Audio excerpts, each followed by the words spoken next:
वालेकुम। आफाक फारूकी नए प्रोग्राम के साथ आपके सामने हूँ। वेडनेसडे है और सुबह के 9:45 ऑलमोस्ट हो रहे हैं और 31st लास्ट डे ऑफ 2025। तो आखिरी दिन है साल का, जा रहा है। तो मैं नए प्रोग्राम के साथ आपके सामने हूँ, 2025 के आखिरी प्रोग्राम के साथ। बट आई बिलीव शाम को कोई प्लान नहीं है। बहरहाल आगाज करेंगे अमेरिका से कि डोनाल्ड ट्रंप ने पहला वीटो किया है अपनी सेकेंड टर्म में। और आज मैं पाकिस्तान के साथ, बिगनिंग में पाकिस्तान से करूँगा मगर मैं इंडिया पे बात करूँगा। मुझे अक्सर टीज करते हैं मेरे इंडियन दोस्त कि this is not your cup of T. तो आप पाकिस्तान पे यूट्यूब पे भी कभी कभी तो बहुत बदतमीजी भी करते हैं और मैं टॉलरेंस का मुजाहरा करता हूँ जो मुझे करना चाहिए। तो कल एक और व्यूवर ने, मुझे नाम तो याद नहीं है उनका, कि ये आपका मसला नहीं है, आपकी मालूमात, यू आर फार अवे। तो मैं आज उन्हें बताऊंगा कि मैं आपसे ज़्यादा पढ़ता हूँ मेरे ख्याल में। बारह में पहले पाकिस्तान से शुरू करूँगा। पहली तो खुशी की खबर है और मुझे सुबह सुबह बहुत अच्छा फील हुआ कि भारतीय वज़ीर खारजा फॉरेन मिनिस्टर जयशंकर ने, जो मुझे बहुत पसंद है वैसे हैरान कुन तौर पे, कि बीजेपी से हैं और भाजपा से जिसे कहना चाहिए, मगर उनका ग्रेस, उनकी एलिगेंसी जाने क्यों मुझे बड़ी अट्रैक्ट करती है। उनकी पॉलिसियों से यकीनन मुझे शदीद इख्तलाफ है कि उन्होंने खालिदा जिया मरहुमा जो इंतकाल कर रही बांग्लादेश की साबिक वज़ीर आज़म, उनके जनाजे में खुद उठकर आए। हमारी पाकिस्तान की तरफ से स्पीकर अयाज सादिक गए हुए हैं तदफीन की रसूमात में, खुद उठकर आए, मुसाफा किया, खुशगवार 2-3 मिनट की मुलाकात हुई, विच इज़ रियली ब्यूटीफुल। मुझे बहुत अच्छा लगा और एक उम्मीद पैदा हुई कि शायद समझ जाए कि दुनिया की सियासत अब क्या कहती है और उसके क्या तकाज़े हैं, नेबर कैसे रह सकते हैं और हमने कितना लॉस कर दिया है, अपने लोगों को कितने पीछे ढकेल दिया है इन जंगों ने, इन कशीदगियों ने और छोटे छोटे सी ईगो ने, और हमारा बाबा ऊपर होगा उसकी जिद ने हमें बर्बाद करके रख दिया है और सब कुछ अंडरमाइन हो चुका है। तो बहरहाल खुशी की खबर है, क्योंकि आप गौर करें ना कि क्रिकेटर्स को तो हाथ नहीं मिलाने की इजाज़त भी नहीं दी जाती, ट्रॉफी भी नहीं लेने दिया जाता, मगर फॉरेन मिनिस्टर खुद उठकर आए तो उसका मतलब है कि समथिंग गोइंग ऑन नाउ। तो लेट्स सी होप कि अल्लाह बेहतर करे। देखिए, पाकिस्तान में तो पहली खबर जो मुझे नज़र आती है कि बलूचिस्तान में ख़वातीन की हालत ज़ार पर रिपोर्ट जारी हुई है। वो रिपोर्ट जारी की है किसी वाई डॉग ने, नाम मेरे जहन में नहीं है, कि जो उन पर मजालिम हो रहे हैं, कितनी ख़वातीन कत्ल हुई है, कितनी अगवा हुई है, एक पूरी डिटेल है मेरे पास लिखा हुआ है। फिगर से आपको कोई फ़र्क तो पड़ता नहीं है तो मैं बयान भी नहीं करता, उसकी ज़रूरत भी नहीं है, मगर ये नहीं बताया उसमें कि जो रियासत ख़वातीन को उठा रही है और महारंग बलोच को नहीं रिलीज़ कर रही, कि उसके 4 मुकदमात में कल फिर जमानत हो गई, आज ही हुई मेरे ख्याल में। मगर MPO जो ये बताया जाता है कि ये मुल्क आज़ाद हो गया है, मगर MPO को उसका कानून पढ़ के देख ले कि ये सब ब्रिटिश कवानीन है स्लेवरी के, कि कैसे आपको दबा के, मार के, पीट कर, घोट कर रखना है। तो सारे कवानीन ये जितने भी 1935 एक्ट जो है, अगर उसको उठाकर पढ़ेंगे तो आपको वो हिंदुस्तान में भी नज़र आते हैं, वो पाकिस्तान में भी नज़र आते हैं। और फिर बीबी की बरसी के मौके पर कुछ सहाफ़ी लाहौर से हमेशा जाते हैं, पंजाब से, तो वहाँ जाने के बाद कॉलम आए बहुत सारे। उनमें से एक सहाफ़ी है, नाम नहीं लूँगा, अच्छा नहीं लगता मुझे, कि उन्होंने सिंध की तरक्की, खुशहाली और अवाम की हालत ज़ार जो है जो तब्दील हुई है और मुझे एकदम रिच हो गए हैं, और जो इंफ्रास्ट्रक्चर सिंध में बना है उसकी तारीफों के पुल बने हैं।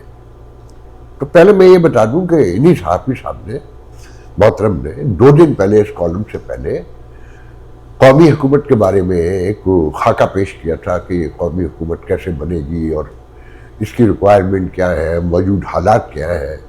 तो हालात बताते हुए बताया था कि KPK में, बलूचिस्तान में जो सब बताते हैं कि दहशतगर्दी है, इंतहा पसंदी है, बगावत है और सियासी लड़ाई अपनी जगह है, KPK में खासकर और बलूचिस्तान में भी, और पंजाब में जो पॉलिटिकल सिनेरियो है वो सबको पता है। सिंध की बैड गवर्नेंस और करप्शन की वजह से रियासत के लोग जो इस मुल्क को चला रहे हैं वो बहुत परेशान है। तो हम और हम जो उन्हें जानते हैं, उन सहाफ़ी साहब को, वो बड़े हैरान हुए कि जरदारी को घर में बिठाकर रोटियां खिलाने वाले, 1 साल में 2 साल में हर साल बुलाने वाले और नॉन PP का कहलाने वाले और नवाज शरीफ के भी बराबर में बैठने वाले और सबके, अच्छा मेरा यकीन है, काबिल है हमेशा से, कि आपका पैर हर जूते में फिट नहीं आ सकता, और बतौर सहाफ़ी तो मुमकिन ही नहीं कि किसी भी जूते में आ जाए, आप नंगे पैर ही फिरते रहते हैं। मगर उनका सब जगह जूते में, हर जूते में उनका पैर फिट है। हम बड़े हैरान हुए कि जी सिंध के बारे में इतनी बड़ी एक जुमले में पूरी बात कह दी कि क्या करप्शन है वहाँ, बैड गवर्नेंस सबको पता है। तो उन्होंने बताया, जो जरदारी को जानते हैं ना, उन्हें खूब पता होगा जब जरदारी किसी से नाराज होते हैं, सोफिस्टिकेटेडली कहते हैं वो अल्लाह खदी लानत है तेरे होते हैं, गल चंगी, शक्ल चंगी ना हो तो गल तो चंगी कर लिया कर, ये उनका रूटीन है। मतलब आम गुफ्तगू करते हैं वो इस तरह, भरी महफिल में करते हैं। तो उन्होंने कहा होगा अल्लाह खदी लानत है, ये क्या ले गया, तो उसको कंपनसेट करना लाजमी था, वरना ताल्लुकात खराब हो जाते।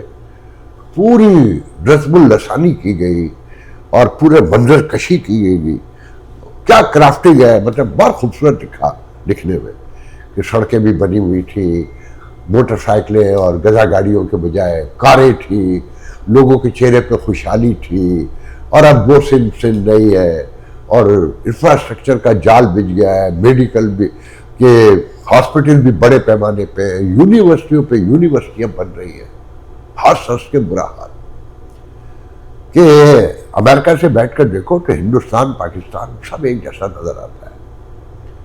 अगर आप लाहौर से, पंजाब से बैठ के सिंध को देखें ना, ओए होए होए होए, लश पश नजर आता है। दुबई क्या होगा, पेरिस क्या होगा, जो उन्होंने दिखाया लाहौर से बैठकर, कि नाराज नहीं होने देना है किसी को, अवाम भाड़ में जाए। जो सच्चाई है वो सारी दुनिया को पता है। मैं अक्सर कहता हूँ ना कि जिस माशरे के दानिश्वर करप्ट हो जाए, उस माशरे को अल्लाह भी नहीं बचा सकता। तो ये पाकिस्तान के हवाले से था। अब मैं अहम तरीन बात जो पहले करनी चाहिए थी कि डोनाल्ड ट्रंप ने अपनी सेकंड टर्म में पहला वीटो कर दिया है बाई पार्टीजन बिल्स पर। दोनों हाउस में दोनों पार्टियों ने मुश्तरका तौर पर उसे मंजूर किया। एक मेरे ख्याल में कोलोराडो के हवाले से पानी, साफ पीने के पानी पे कुछ पाइपलाइन है जो बहुत बन रही है पहले काफ़ी अरसे से, उसकी फंडिंग है। तो उस पर उन्होंने कहा है कि मैं आवाम के पैसे की हिफाजत के लिए आया हूँ और वेरी क्लियरली, और इसके लिए मैं काम करता रहूँगा, और मैं ये पैसा जाए अपने टैक्स पेयर का नहीं होने दूंगा। तो ये सारे ड्रामे चलते रहते हैं। एक फ्लोरिडा के हवाले से बिल है, तो उसकी डिटेल में मैं नहीं जाऊँगा। तो ये ध्यान में रखें कि उन्होंने अपनी पहली टर्म में 10 बिल जो है वो वीटो किए थे। एक बिल जो है कांग्रेस ने मुस्तरद कर दिया था। अच्छा, मुस्तरद जो प्रेसिडेंट का बिल है वो 2/3 मेजॉरिटी से होता है। तो अब फिर गुफ्तगू हो रही है कि इसे मुस्तरद किया जाए उसके लिए, but I don't think so it gonna happen like that, मेरा नहीं ख्याल है। बहरहाल हम आते हैं आज इंडिया की तरफ आते हैं। पहले 9 मिनट तो ऑलरेडी निकल चुके हैं। देखिए, इंडियंस कहते हैं कि वो सारे बीजेपी के भाजपा के और रियासत के ट्रोलर हैं जो स्नब करना चाहते हैं, मगर क्योंकि वहाँ शायद इतनी खदगद अभी नहीं लग पाई है, या बाहर से ही उनके लोग हैं कि जिस पैमाने पर उनकी सिविल सोसाइटी पाकिस्तान की सिविल सोसाइटी से बहुत बड़ी है, बहुत लाइवली है, बहुत एग्रेसिव है और बहुत एक्टिव कहना चाहिए, स्पेशली उनकी नौजवान लड़कियां और लड़के। हमारे यहाँ तो पाकिस्तान में तो अभी उसका पासन भी नहीं है। हमारे यहाँ तो टिकटॉक बनाती हैं, डांस करती हैं और अजीब अजीब हरकतें करती हैं, जो बहुत दुख होता है।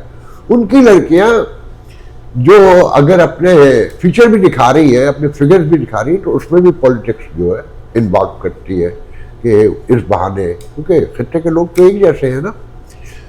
तो ऐसे ऐसे वीडियोज हैं। मैं पहले एक वीडियो दिखाना चाहता हूँ अपने दोस्तों इंडियंस को कि वो देखें और शर्मिंदा हो, फिर हम आगे बात करेंगे। पिछले 32 साल से इन्होंने निरंतर बलात्कार पे बलात्कार किए। उम्मीद है आगे भी करते रहेंगे। हमें तो आश्चर्य होता है कि एक इंसान अपने जीवन काल में इतनी बलात्कार कैसे कर सकता है। इन्होंने कड़ी तपस्या से अपने आप को इस काबिल बनाया है। मुझे पता है ये AI है, आर्टिफिशियल इंटेलिजेंस है, मुझे मालूम है, मगर ये आप ही क्या बनी है, हमने नहीं बनाई है। और इसको देखकर मेरे हिंदू दोस्तों को, मेरे इंडियन दोस्तों को ये केस तो याद आ गया होगा ना, कुलदीप नायर, क्या नाम है, संडे कर समथिंग लाइक दैट, जो MPA रहा और एक 18 साल, एक 16 साल की बच्ची को जो उसे दादा कहती थी, उसे रेप किया, फिर उसका इज्तिमाई रेप करवाया, गैंग रेप, उस पर भी दिल नहीं भरा तो उसके बाप को पुलिस से पिटवा के मरवा दिया, फिर उस पर भी दिल नहीं भरा तो उसकी कार पे ट्रक चढ़ा दिया, वो तो बच गई, वकील भी मारा गया, खाला भी मारी गई, फुप्पी भी मारी गई, वो क्या क्या मुतालिब नहीं किया। वो बच्ची खड़ी है, CBI भी काम कर रही है उसके लिए, यूपी सूबा भी पूरा काम कर रहा है, योगी भी काम कर रहा है, हर तरफ से दबाव है, मगर वो बच्ची खड़ी हुई है। ये है आपका भारत राज का। और आपकी असेंबली में ये हिंदुत्व क्या है, पहले तो आर्टिकल पढ़ लें 26 दिसंबर को न्यूयॉर्क टाइम में RSS पे एक तवील रिसर्च के बाद शाये किया गया है। पाकिस्तान के मजे नहीं लिया करें, आप बिल्कुल भी अलग लोग नहीं हैं हमसे, बल्कि हमसे बहुत ज़्यादा बेहयाई में तो आप बहुत आगे निकल गए हैं, बेगैरती में, कि आपकी असेंबली में वो जो मजहबी पार्टी कहलाती है भाजपा, BJP, 2 शायद MLA हैं और 3 MP हैं कि रेप के केस में, जिनके इलेक्शन कमीशन के पेपर में लिखा हुआ है कि रेप के मुकदमे इन पे चल रहे हैं, और टोटल मिला के असेंबली में 14 लोग ऐसे हैं, दोनों हाउसेज में, रियासती और नेशनल असेंबली में। तो ये तो आपका आज का हिंदुस्तान है। आपकी इकॉनमी में मुझे बोलने की जरूरत नहीं है, 5 किलो तो अजना आप चावल बांटते हैं 80 करोड़ लोगों को। आपका रुपया जिस पे पहले इल्ज़ाम लगता था कि अच्छा, हर बात का इल्ज़ाम तो आप नेहरू पे लगा देते हैं, गांधी पे लगा देते हैं, मनमोहन सिंह पे लगा देते हैं, इंदिरा गांधी पे लगा देते हैं, राजीव पे लगा देते हैं। मतलब वो तो तराना है ना, क्या नाम है आपका, जो कौमी तराना है, जो आपने हिंदुत्व ने और विश्व हिंदू परिषद और फलाना दिमाग जो RSS कभी नहीं गाया, उस पर भी आप क्लेम करने खड़े हो गए। तहरीक आज़ादी में जो आपका रोल है, जो आपका किरदार है, वो जितना शर्मनाक है वो तारीख है, और आपके अपने लोग बयान करते हैं, रोजाना करते हैं, एवरीडे करते हैं। मैं उस पर कोई बात नहीं करूँगा, मगर न्यूयॉर्क टाइम में जो लिखा ना कि आप एक हिंदू रियासत बनाना चाहते हैं, मैं कई दफ़ा पहले कह चुका हूँ, हम जैसे लोग खुश होते थे कि हमारे पड़ोस में बहुत बड़ी डेमोक्रेसी आ गई है, स्ट्रांग हो गई है, फ्लोरिश हो रही है। हमारे ख्वाब तो गए, आप भी फारिग हो गए, याद रखिएगा। आपकी इकॉनमी चेक कर ले, रोज नीचे जा रही है, एवरी डे। जो आपके हालत, जो करप्शन है, अल्लामा अल हफीज के 2200 एकड़ जमीन जो ना 1-1 रुपए में दे दी जाती है। एयरपोर्ट आपने सब बेच दी है, सड़कें आपने बेच दी, और सड़कें बनाते ऐसे हैं कि मोदी तो कहते हैं कि हमने एक खास कमीशन बनाया है सड़कों की निगरानी के लिए। तो करप्शन ना हो। और वीडियो आ रहे हैं कि बच्चे जैसे रेगजीन नहीं किचन में पड़े होते हैं आम घरों में, और ऐसे जब चाहो उठा दो, तो बच्चे उसको रोड को उठा के दिखा रहे हैं वीडियो के ऊपर। ये आपका आज का हिंदुस्तान है। अगर मैं आपको बताऊं, और औरतों की तो आपने टका टोकरी कर दी है, कोई महफूज नहीं है। आज भी कहीं मथुरा से पकड़ा गया है, बुरका में भाग रहा था एक 16-17 साल की लड़की का। रेप की तो आप इतने वाकयात है ना, कैसा लगता है कि इस मुल्क में रेप ही होते रहते हैं। ठीक है, आपकी आबादी भी है 1 अरब 40 करोड़ की। अच्छा, ये जो हिंदुत्व और ये हिंदू समाज, पहले इसके बारे में हम बात कर लेते। अपने गिरेबानों में झांके, गोबर खाने से, पेशाब पीने से दिमाग बंद ही होता होगा, खुलता नहीं होगा। मैंने इसकी कोई टेक्निकलिटीज तो नहीं पढ़ी है, मगर मेरा दिल नहीं मानता कि जो चीज़ें दुनिया में नफरत की निगाह से देखी जाती हो, उनको खाने से कोई फ़ायदा भी हो सकता है। मेरा दिल नहीं मानता, मगर आपको इसको समझना होगा। आप दलित को हिंदू मानते, उसके हाथ से कोई चीज़ लेके खा सकते हैं, उसे अपने घर में आने दे सकते हैं, उसे अपने मंदिर में आने दे सकते हैं, उसके साथ बैठ सकते हैं, उसे अपने बराबर में बिठा सकते हैं। पहले तो ये जवाब दें, कितने? 210 मिलियन। आप क्रिश्चियन के भी खिलाफ हैं। अभी जो आपने किया क्रिसमस पे, पूरे हिंदुस्तान में किया, वो सारी दुनिया ने देखा। आपको ये मुसलमान नहीं है बेशरम जो आपसे आके सारे मिलते हैं, इन्वेस्टमेंट भी कर रहे हैं। डोनाल्ड ट्रंप को जानते हैं ना, वो आपके प्राइम मिनिस्टर से दूर ही इसलिए है कि यहाँ का जो क्रिश्चियन है यूरोप का, वो अपने मजहबी मामलात में बहुत इंटैक्ट है। और जो आप उनके साथ कर रहे हैं, वैसे तो हिंदू समाज बनाना है आपने, मगर क्रिसमस वाले दिन चर्च में जाना पड़ गया आपके प्राइम मिनिस्टर को, जबकि आप लोग वीडियो पे नारे लगा रहे थे कि जो भी मंदिर जाएगा वो वहां जाएगा, क्या कहते हैं, चर्च जाएगा और क्रिसमस मनाएगा, उसकी खैर नहीं है। तो मारे पहले अपने प्राइम मिनिस्टर को, तो आपको पता चले कि आप कितने बड़े बहादुर हैं। आप जहनी तौर पे जो मजहबी होते हैं सारी दुनिया में, मैं तो तजर्बे के साथ बता रहा हूँ। लब्बैक में मैंने एक प्रोग्राम किया था, मेरे नाज़रीन को याद होगा, तो मेरे पास वो सारे नंबर सेफ है, मैंने पुलिस रिपोर्ट भी की थी। पाकिस्तान से कम 1500 से 1800 कॉल्स आई थी, और जो गालियां थी मैसेजेस पे, ये हुर्मत रसूल के मुहाफिज जो है उन्होंने दी थी। मैंने वो गालियां अपनी लाइफ में नहीं सुनी। ऐसी अभी थोड़ी देर में देख लीजिएगा जब ये वीडियो आएगा, या इनके खिलाफ जो हिंदुस्तान में बोलती है पूरी सिविल सोसाइटी, उस पर जो ये लिखते हैं, जो बातें करते हैं, और ये मजहब के बड़े दीवाने, बिल्कुल जैसे पाकिस्तान में लब्बैक है या दूसरी और है कि वो मौलवी के खिलाफ बोलो तो वो शुरू हो जाते हैं। और इनका हाल ये है कि आपको सुन के, पाकिस्तानियों को खासकर, क्योंकि हिंदुस्तान के मामला से हम लोग जरा अवेयर रहते हैं, राम मंदिर जिसके लिए सारा ड्रामे किए गए, क्योंकि इक़्तिदार तक उसी की सीढ़ी से पहुंचे ना, 92 से अगर हम शुरू करें देखें। राम मंदिर में एक दलित लड़की का 8 लोगों ने रेप कर दिया, गाउडी मीडिया ने खबर नहीं दी किसी भी हाल में, और रोज ये वाकयात होते हैं। इनका वली आला एक मुसलमान लड़की का नकाब खींच देता है तो उनके वजीरों की गुफ्तगू सुने, मतलब आदमी शर्म से मर जाए कि ऐसे लोगों से दुनिया में मॉडर्न सोसाइटी में लोग अवेयर हो जाते हैं। मगर वहां कह रहे हैं कि ये तो कुछ भी नहीं है, इससे ज्यादा भी तो हो सकता था। मॉब लॉन्चिंग में कितने क्रिश्चियंस को मारा जा चुका है, कितनों को, ये तो अपने हिंदू इंडियंस को मार देते हैं। वो त्रिपुरा से बच्चा देहरादून पढ़ने आया था, MBA करने, 2 भाई बेचारे, उन्हें घेर के जिस तरह एक भाई को मारा, और उसका बाप वो सिक्योरिटी फोर्सेस में काम करता था, बॉर्डर पे है किसी एजेंसी में, उसे मार दिया। त्रिपुरा के लोग जो शक्ल से चाइनीज नजर आते हैं, बर्मा के, और कोई चाइनीज से खार खाते, तो उसे चाइनीज बना के मार दिया।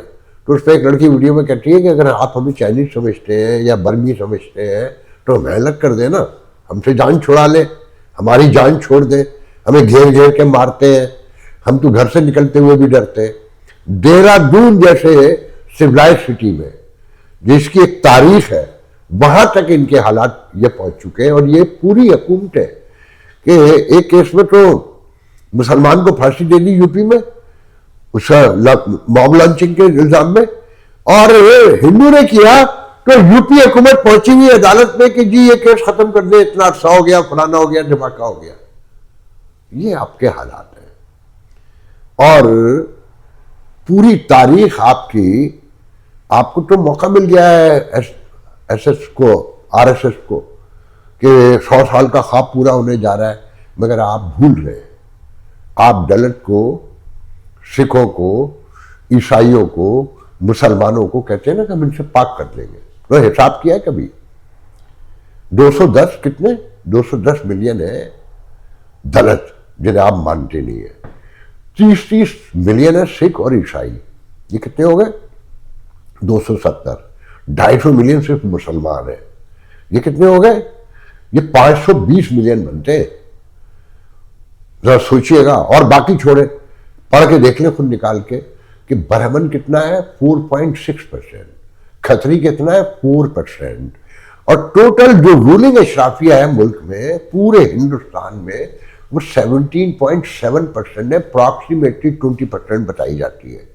आप 80% से लड़ेंगे और आपके 80%, 17.6 वटेवर जो भी है, उसमें भी सिविल सोसाइटी का बहुत बड़ा हिस्सा है।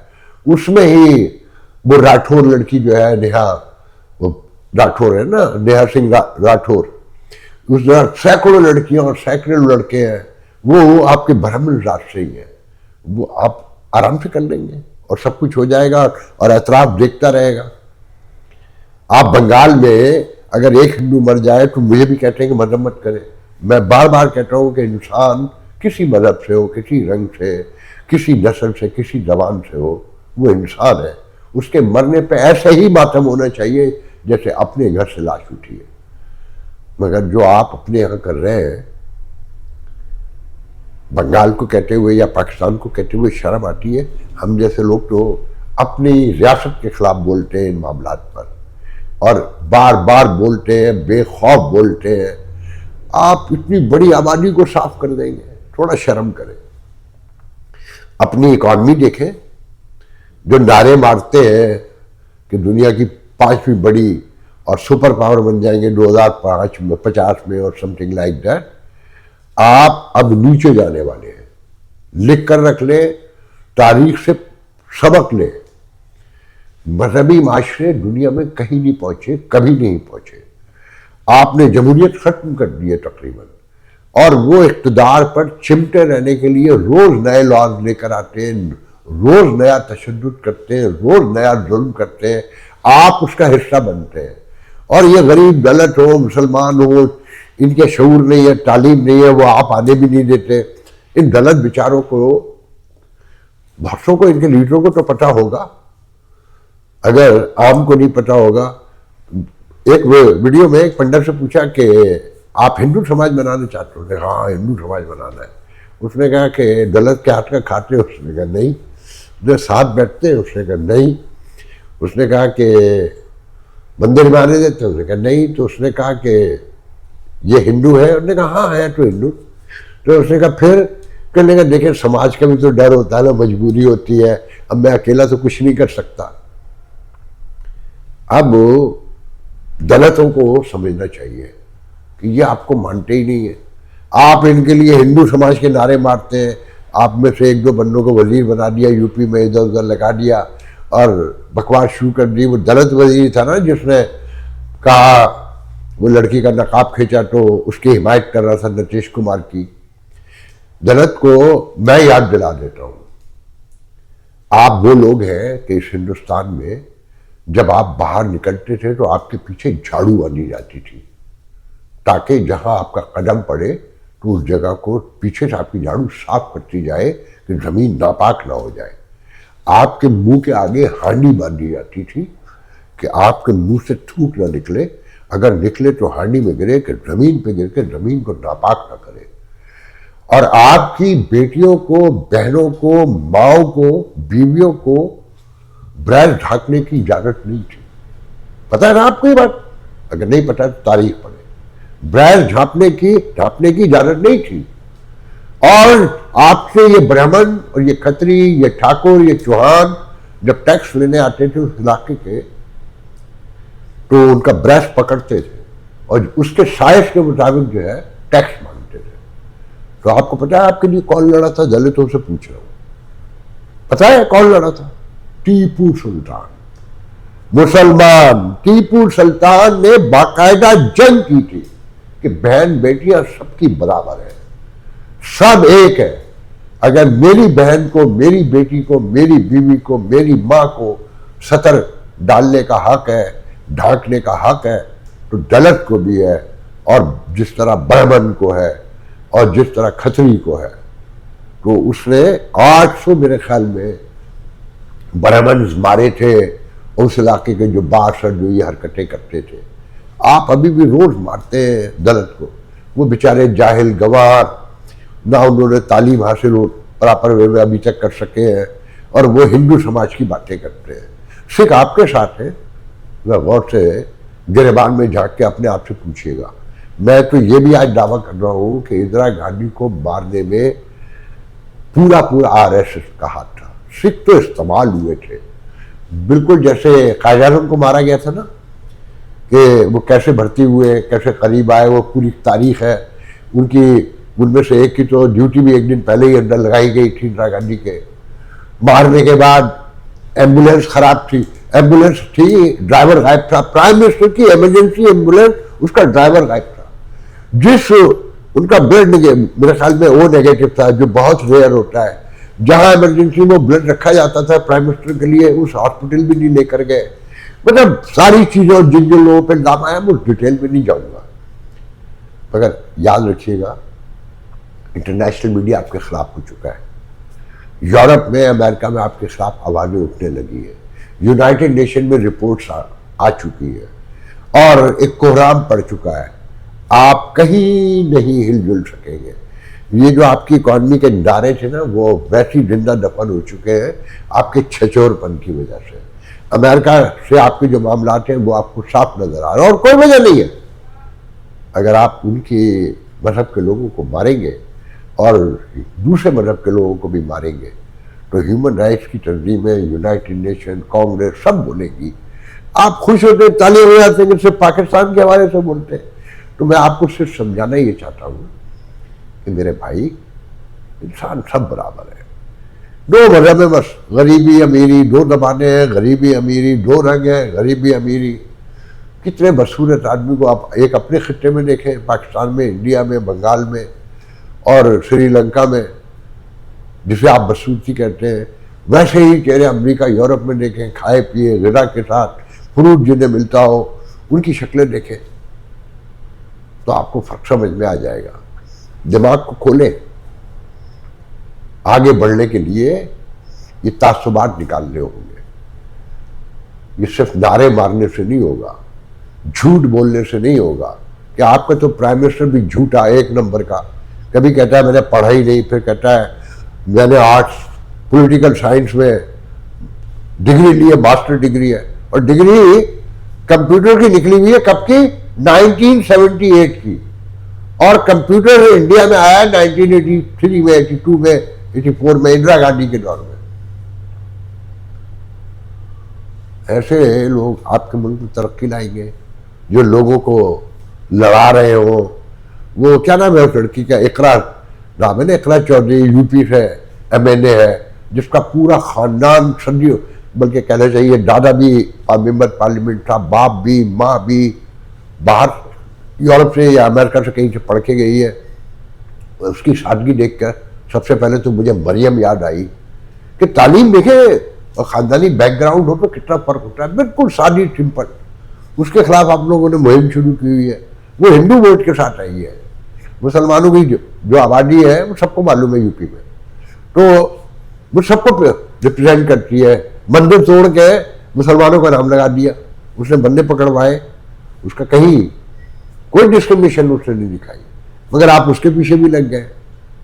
तो बात यह है कि नॉर्मल रहने की कोशिश करें, ज़िंदगी में आगे बढ़ने की कोशिश करें, इन तासुबात को कम से कम करें। कशीदगी कम होगी तो हम ग्रो करेंगे।